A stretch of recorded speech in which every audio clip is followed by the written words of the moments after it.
En Allemagne, les négociations vont débuter maintenant pour former un nouveau gouvernement au lendemain des élections remportées par les conservateurs et marquées par une forte poussée de l'AfD qui rassemble 20,8% des suffrages.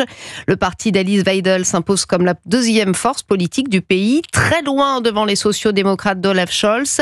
Wilfried de Villers, envoyé spécial d'Europe 1 en Allemagne. Wilfried, vous êtes précisément à Cottbus, dans l'est du pays, où l'AfD a réalisé un score particulièrement élevé. Oui, nous sommes au sud-est exactement de Berlin, à quelques kilomètres de la frontière polonaise. Ici, près de 40% des habitants ont voté en faveur de l'alternative für Deutschland. Plus globalement, quand on regarde la carte nationale des résultats, quasiment tous les Länder de l'Est du pays ont été remportés par la droite nationaliste, à l'exception de Berlin. Andrew, un habitant de Cottbus, a voté AfD hier. Son parti progresse, se félicite-t-il, mais cette avancée garde un goût amer alors qu'il paraît très improbable qu'il puisse gouverner. Je ne suis pas très heureux parce que je crois que l'on doit changer le gouvernement.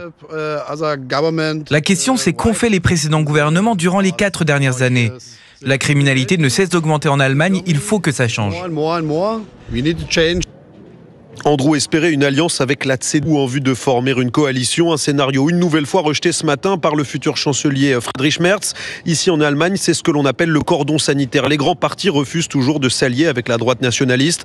Un front commun qui pourrait toutefois se fragiliser à l'avenir alors que l'AfD est désormais la première force d'opposition du pays. Alice Weidel, la dirigeante du parti, s'est quoi qu'il en soit félicitée que ses idées soient désormais solidement ancrées dans le pays, notamment celle sur l'immigration, une ligne dure dans une Allemagne meurtrie par les attaques terroristes.